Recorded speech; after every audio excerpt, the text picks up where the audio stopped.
మన ప్రభువును రక్షకుడైన యేసుక్రీస్తు నామములో అందరికీ ఇలాంటి శుభాలు ఉందాం తెలియజేస్తాను. ప్రియులారా, అందరూ బాగున్నారు కదా. చూడండి, తెలుగుగా ఏర్పాటు చేయబడిన లేఖన భాగం చూసినట్లయితే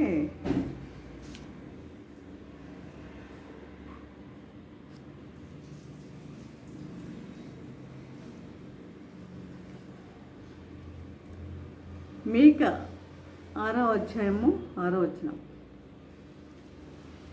ఏమి తీసుకుని వచ్చి నేను యెహోవాను దర్శించును, ఏమి తీసుకుని వచ్చి మహోన్నతుడైన దేవుని సన్నిధిని నమస్కారం చేతును. దహన బలులను ఏడాది దూడలను అర్పించి దర్శించున, వేల కొలది పొట్టేళ్లను వేలాది నదులంత విస్తారమైన తైలమును ఆయనకు సంతోషం కలుగజేయిన.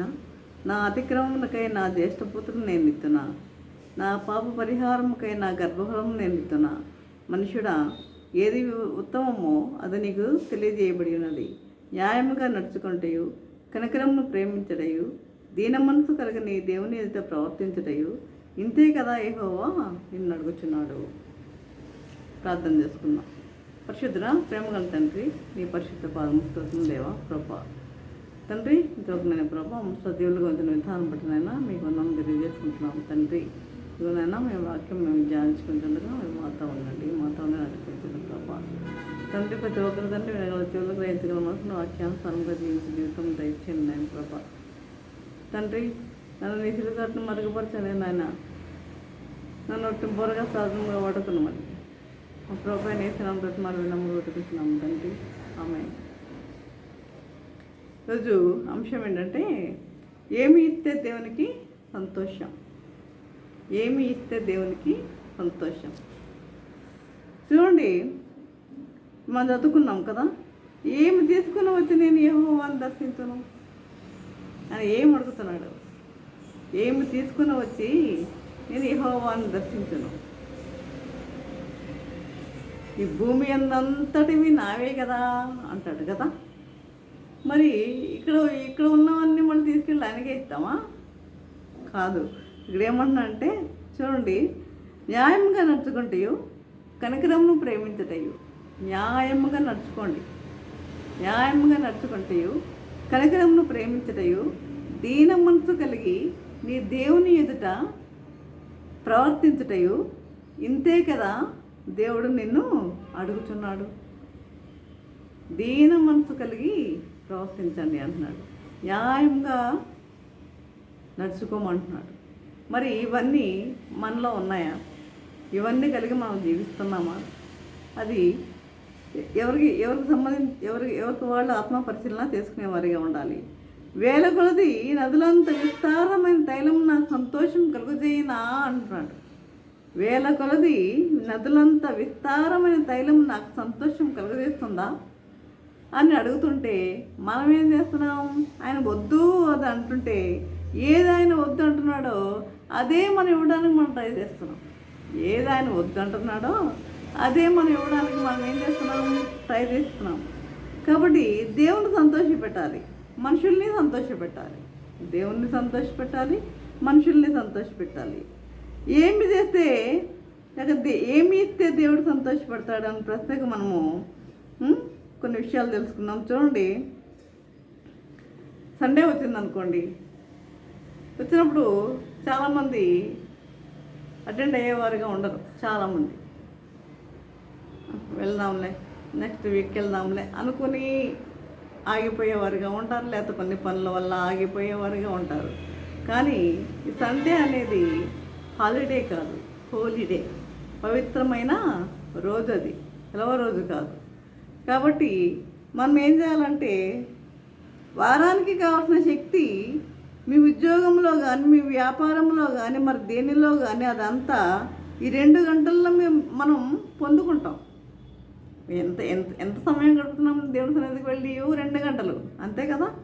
మరి ఈ 2 గంటల్లో మనం మనకు కావాల్సిన శక్తిని మనము పొందుకునేవారిగా ఉంటాం. మనకు కావాల్సిన శక్తిని మనం పొందుకుంటాం. దేవుని సన్నిధిలో ఏముంది? శక్తి ఉన్నది. ఆయన సన్నిధిలో శక్తి ఉన్నది. దేవుని సన్నిధిలో ఆరోగ్యం ఉన్నది. దేవుని సన్నిధిలో శక్తి ఉన్నది. దేవుని సన్నిధిలో ఆరోగ్యం ఉన్నది. దేవుని సన్నిధిలో ఆశీర్వాదం ఉన్నది. దేవుని సన్నిధిలో అభిషేకం ఉన్నది. దేవుని సన్నిధిలో అభిషేకం ఉన్నది. కాబట్టి అవన్నీ మీరు పొందుకుంటారు. అవన్నీ మీరు పొందుకుంటారు. అవన్నీ మనము పొందుకుంటాం. అందువల్ల మనము సండే వెళ్ళాలి. ఏ ఏ ప్రార్థనా కుటుంబకైనా మనము, అంటే మన చర్చిలో జరుగుతున్న ఏ ప్రార్థనా కుటుంబకైనా మనము వెళ్ళేవారిగా ఉండాలి. మరి ఇప్పుడు లెంట్ డేస్ జరుగుతున్నాయి. మరి దానికి కూడా మనం ఏం చేయాలి? పాల్గొనేవారిగా ఉండాలి, వెళ్ళాలి. ప్రతి ఒక్కరూ ఏమేమి చెప్తున్నారో వాక్యం మనము పరిశీలించేవారిగా ఉండాలి, అర్థం చేసుకునేవారిగా ఉండాలి, ఆ వాక్యానుసారంగా మనం జీవించేవారిగా ఉండాలి ప్రియులారా. కాబట్టి ఈ విధముగా దేవుని సన్నిధిలో ఏముందంటున్నాడు? శక్తి ఉంది. ఎప్పుడైతే మీరు దేవుని సన్నిధిలో అడుగు పెడతారో దేవుడు మీకు శక్తిని అనుగ్రహిస్తాడు, శక్తినిస్తాడు. కాబట్టి మీరు కూర్చుని వాక్యం వింటూ ఉండగా మనం ఏం చేయాలి? మనం వాక్యం వింటూ ఉండగానే మనం ఏం చేయాలి? ప్రార్థన చేసుకునేవారిగా ఉండాలి. మనము ప్రార్థన వారిగా ఉండాలి. ప్రార్థనలో ఉన్న శక్తి మరి దేనిలో కూడా లేదు. మనం బైబిల్ గ్రంథంలో అనేక విషయాల్లో మనం చూస్తూ ఉంటాం, అనేక విషయాల్లో చూస్తాం. ప్రభు అనేక విషయాల్లో చెప్పాడు, ప్రార్థన వల్లే కానీ దేని వలన మీకు సాధ్యం కాదని శిష్యులతో కూడా చెప్పినట్లుగా మనం చూస్తాం. కాబట్టి ప్రార్థన కన్నా మించినది ఏమి కూడా ఈ లోకంలో లేదు. కాబట్టి మనము దేవుణ్ణి మనము సంతోషపెట్టేవారిగా ఉండాలి. ఎప్పుడు ఆయన సంతోషం? ఆయన సన్నిధికి వెళితే ఆయన సంతోషం. మనము ఆయన సన్నిధికి వెళితే ఆయన సంతోషం, ఆయన ప్రార్థిస్తే ఆయనకి సంతోషం. కాబట్టి ఆయనను మనము సంతోషపెట్టేవారిగా ఉండాలి. అదేవిధంగా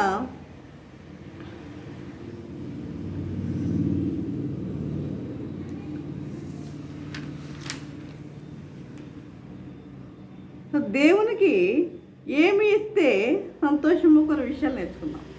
ఏమి ఇస్తే దేవునికి సంతోషం? చూడండి, ఒకటి, మారు మనసు పొందితే దేవునికి సంతోషం. మారు మనసు పొందితే దేవునికి సంతోషం. మారు మనసు పొందాలి అంటే ఏంటి? నీ హృదయం వెలిగించబడాలి. మారు మనసు పొందడం అంటే ఏంటి? నీ హృదయం వెలిగించబడాలి. మన హృదయాలు వెలిగించబడాలంటే మనలో ఉన్న పాపం తొలగించబడాలి, వెలుగుతో నింపబడాలి మన హృదయం. మారు మనసు అంటే కనుక అటువంటి మారు మనసు అక్కర్లేని 99 నీతిమంతుల విషయమై కలుగు సంతోషం కంటే మారు మనసు పొందు ఒక్క పాపి విషయమై పరలోకమందు ఎక్కువ సంతోషం కలుగును అని మనం మత్తయి సువార్త 15వ అధ్యాయము 7వ వచనం, లోకా సువార్త 15వ అధ్యాయం 7వ వచనం మనం చూస్తాం. కాబట్టి పరలోకంలో దేవదూతలు సంతోషంతో చప్పట్లు కొడుతున్నారట. ఒక పాపి మారు మనసు పొందితే పరలోకంలో దేవదూతలు ఏం చేస్తున్నారంట? సంతోషంతో చప్పట్లు కొడుతున్నారట. బాప్తిస్మములు పొందుతున్నారట. హై స్కూల్ పిల్లలు కూడా మారు మనసు పొందేస్తున్నారట. కాబట్టి ప్రతి సంఘంలో కూడా ఆత్మకార్యం జరగాలి. ప్రతి సంఘంలో కూడా ఆత్మకార్యం జరగాలి. బిడ్డలు మారాలి, మారు మనసు పొందాలి, వారి ప్రవర్తన మారాలి. అప్పుడు పరలోకములో గొప్ప సంతోషం కలుగును. ఆ సంతోషాన్ని దేవుడు మన హృదయాల్లో కూడా దయచేస్తాడు. ఆ సంతోషాన్ని దేవుడు మన హృదయాలలో కూడా దయచేస్తాడు. చూడండి, మన ప్రార్థనా గదిలో కూర్చుని పడుకోవద్దు. నిలబడి గంతులు వేస్తూ సంతోషంతో పడుకోండి. పడండి.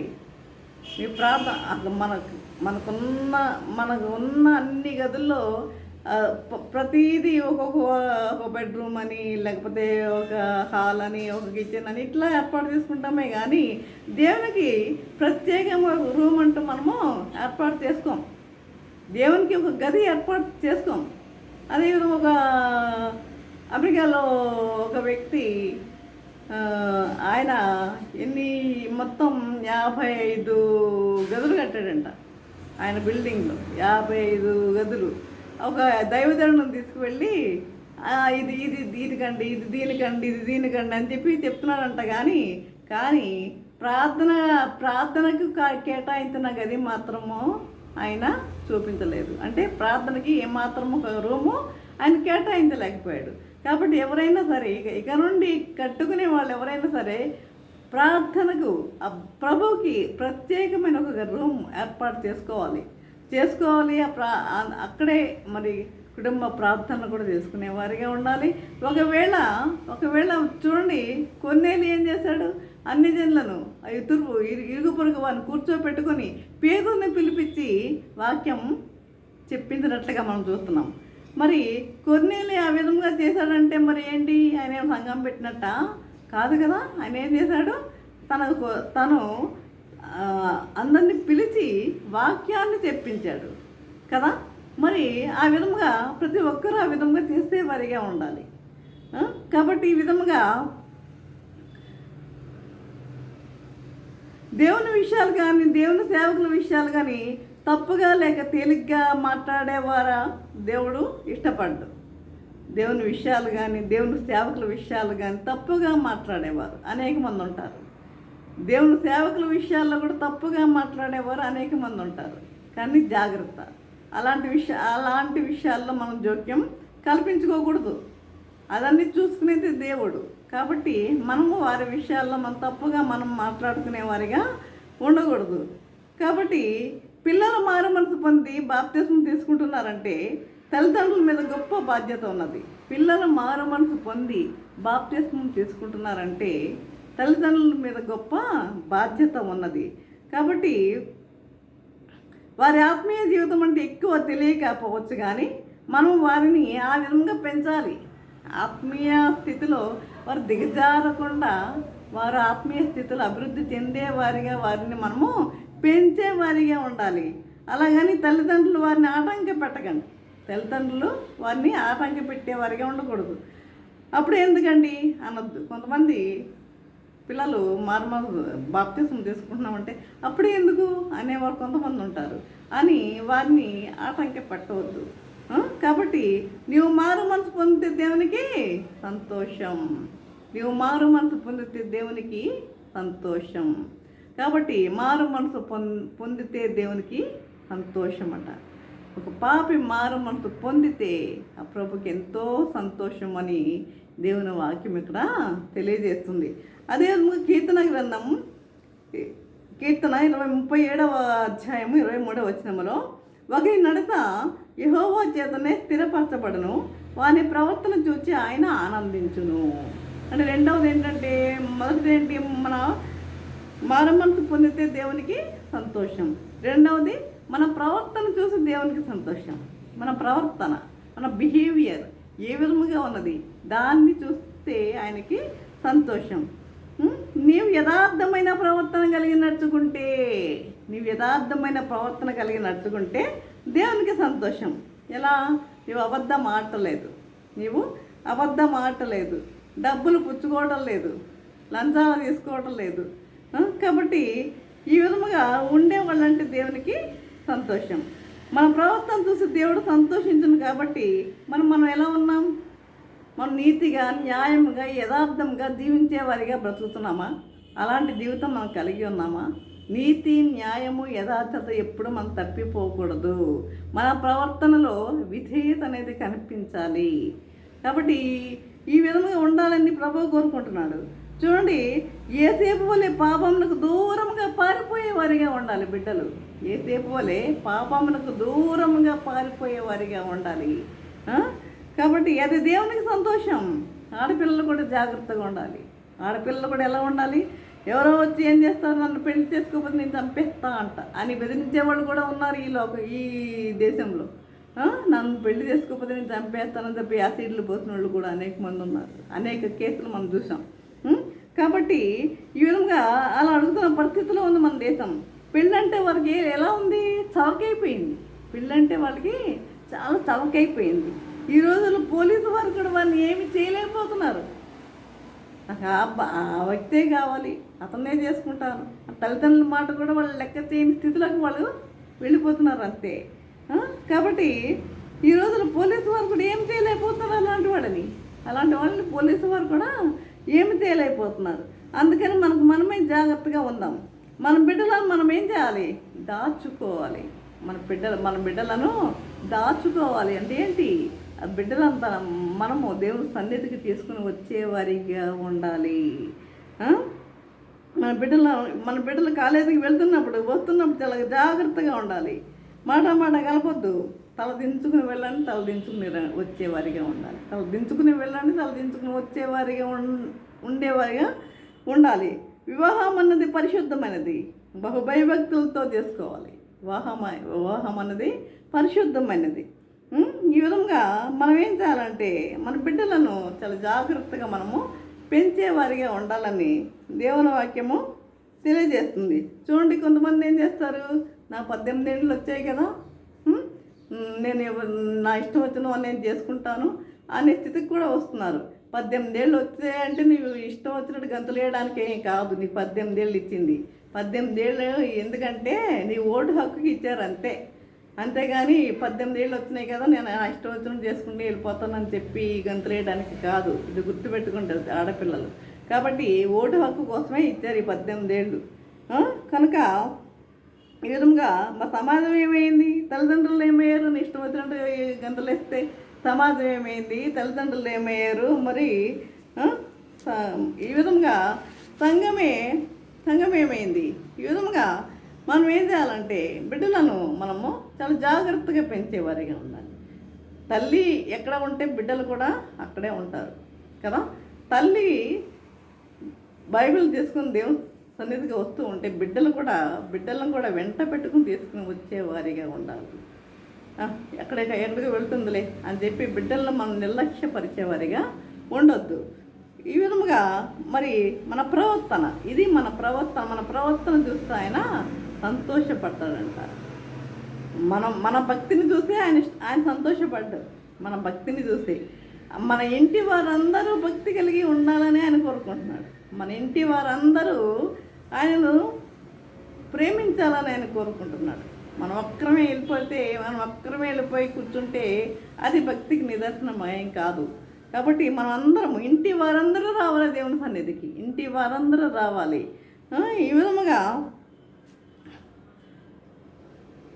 మూడవ చూసినట్లయితే దేవుని కృప కొరకు కనిపెట్టు వారి యందు సంతోషం. దేవుని కృప కొరకు కనిపెట్టుకుని వారి యందు సంతోషం. చూడండి, కీర్తన 147వ అధ్యాయం 11వ వచనంలో తన యందు భయభక్తులు గల వారి యందు తన కృప కొరకు కనిపెట్టు వారి యందు యెహోవా ఆనందించేవాడై ఉన్నాడు. తన యందు భయభక్తులు గల వారి యందు తన కృప కొరకు కనిపెట్టు వారి యందు యెహోవా ఆనందించేవాడై ఉన్నాడు. చూడండి, ఆయన వైపు ఎవరు చూస్తూ ఉంటారో ఆయన వైపు చూసేవారిగా ఉండాలి. ఆయన వైపు ఎవరైతే చూస్తూ ఉంటారో, ఆయన మీద ఎవరైతే ఆనుకుని ఉంటారో, ఆయన ఎవరైతే హత్తుకుని ఉంటారో, ఆయన ఎవరైతే ప్రేమిస్తారో, ఆయన సహాయం కోసం ఎవరైతే కనిపెడుతూ ఉంటారో వారి విషయంలోనట ఆయన ఆనందించేవానిగా ఉన్నాడు. దేవల్ల చూడండి, బిడ్డలు తల్లిదండ్రులకు మాటకు విధేయత చూపినట్లయితే తప్పనిసరిగా దేవుని యందు కూడా విధేయత చూపగలిగిన వారే ఉంటారు. కాబట్టి చూడండి,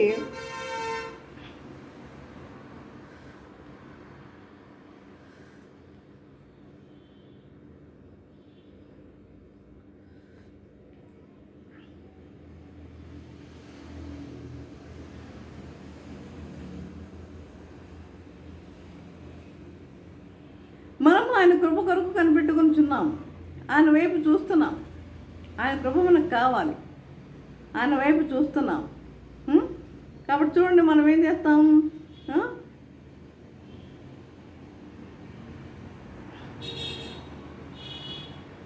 ఒక దైవజనుడు ఉన్నాడు. ఆ దైవజనుడికి ఏంటంటే ఒక పాత డాబా ఉండేది. ఆయన పేరు విక్లిఫ్. ఆయన పేరు. వారి వరండాలో ఒక మందిరాన్ని ప్రారంభించారు ఇంకో పాస్టర్ గారు వచ్చి ఆయన వరండాలో. అదే పాత డాబా అయితే ఆ వరండాలో ఈయన మందిరాన్ని ప్రారంభించారు. అప్పుడు ఏమీ వసతులు ఏమి లేవు, ఎలాంటి వసతులు లేవు.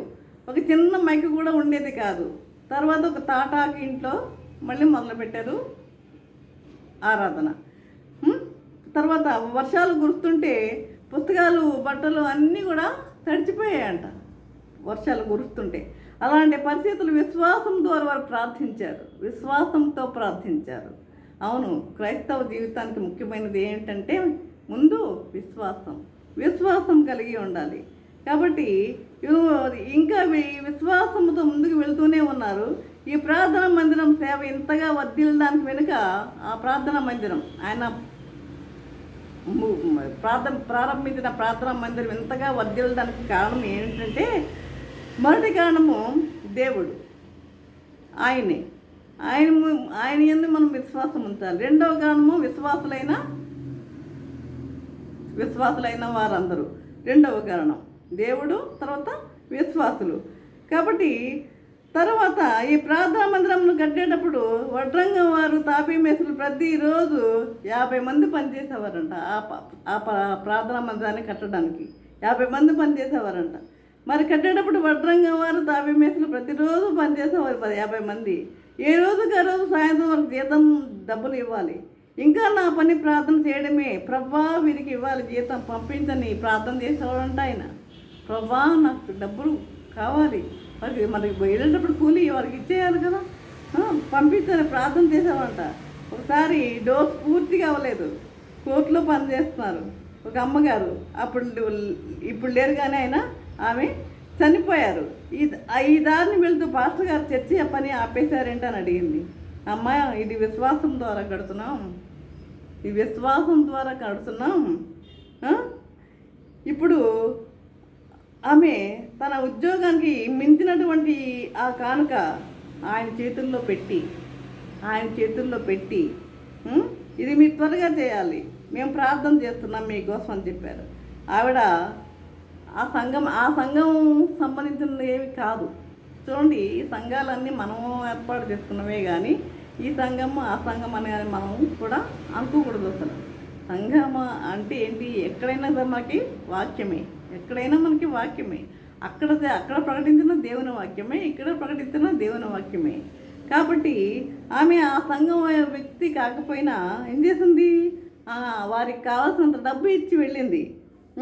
కాబట్టి ఇలా అనేక అద్భుతాలు, ఇది ఎంత గొప్ప అద్భుతం! మరి వారికి కూలి ఇవ్వడానికి కూడా డబ్బులు లేకపోతే అంతకు మించిన డబ్బు ఇచ్చి వెళ్ళింది ఆమె. చూడండి, కనుక మనం ఏమనుకుంటాం, వాళ్ళు మన సంఘం వాళ్ళు ఏం కాదులే, వీళ్ళు మన సంఘం వాళ్ళు ఏం కాదులే, కూటాలు పెడుతున్నా కూడా ఆ సంఘానికి అక్కడ అది మన సంఘం కాదులే, అక్కడికి ఎందుకు మనం వెళ్ళాలి, ఇది మన సంఘం కాదులే, ఇక్కడికి ఎందుకు మనం వెళ్ళాలి అనుకునే వాళ్ళు అనేక మంది ఉన్నారు. కాబట్టి ఇలా అనుకోవద్దు. కూటాలు పెట్టినప్పుడు అనేక మంది వస్తారు, స్పీకర్స్ వస్తారు. వారి యొక్క వాక్యం మనం వినేవారిగా ఉండాలి. తప్పేం లేదు, వినడంలో తప్పేం లేదు. వారు ఈ సంఘానికి రావచ్చు, మనం ఆ సంఘానికి వెళ్ళొచ్చు. వెళ్ళి మనం వాక్యం వినడంలో తప్పేం లేదు. దానివల్ల మనలో మారు మనసు అనేది కలుగుతుంది కానీ ఇంకేమీ చెడు అభిప్రాయాలు ఏమి మనలో కలగవు కదా. కాబట్టి ఇక్కడ యెషయా గ్రంథం 26:3 అంటే దేవుడు ఈ విధంగా అద్భుతాలు చేస్తాడు. మనకి దేవుడు అద్భుతం చేశాడు కదా. మన సంఘంలో కూడా దేవుడు గొప్ప అద్భుతం చేశాడు. గొప్ప మందిరాన్ని దేవుడు మనకి అనుగ్రహించారు పాస్టర్ గారి ద్వారా. కనుక ఈ విధంగా యెషయా గ్రంథం 26:3 ఎవరి మనసు నీ మీద అనుకున్నో వారిని నీవు పూర్ణ శాంతి గలవానిగా కాపాడదు. ఎవని మనసు నీ మీద అనుకున్నో వారిని నీవు పూర్ణ శాంతి గలవానిగా నీవు కాపాడు. నా ప్రియ యేసు నీపై అనుకుని చూడండి. అలా ఈ పాట మనం చూస్తాం. ఆయన దేవుని దేని వల్ల సంతోషించున్నది ఎంత స్పష్టంగా బైబిల్లో ఉందో చూడండి. తాను సెలవిచ్చిన ఆజ్ఞను ఒకటి గైకొనట వల్ల యెహోవా సంతోషించినట్లు, తాను సెలవిచ్చిన ఆజ్ఞను ఒకడు గైకొనడం వలన యెహోవా సంతోషించినట్లు ఒకడు దహన బలులను అర్పించడం వలన ఆయన సంతోషించున. దహన బలులను అర్పించడం వలన ఆయన సంతోషించున. ఆలోచించండి ఒకసారి. కాబట్టి సమూయేలు మొదటి గ్రంథం 15:22 బళ్ళు అర్పించడం కంటే ఆజ్ఞను గైకొంటయు, పొట్టేళ్ళు క్రొవ్వు అర్పించడం కంటే మాట వినుటయు శ్రేష్టం. బళ్ళు అర్పించడం కంటే ఆజ్ఞను గైకొంటయు, పొట్టేళ్ళు క్రొవ్వు అర్పించడం కంటే మాట వినుటయు శ్రేష్టము. కాబట్టి మనం ఏం చేయాలి? ఈ దహన బలులు ఇవి కాదు, కానీ మనం ముందు దేవుని యొక్క మాటను మనము వినేవారిగా ఉండాలి. ఆయన యొక్క మాటను మనము వినేవారిగా ఉండాలి. ఆ విధంగా ఉండాలని ప్రభువు కోరుకుంటున్నాడు. కనుక పొట్టేళ్ళు క్రొవ్వు అర్పించట కంటే మాట వినుటయు శ్రేష్టము. కాబట్టి ఈ విధంగా మనం 3 విషయాలు మనము ధ్యానించుకొని ఉన్నాం కదా. మారు మనసు పొందుటయు, ఇంకా మారు మనసు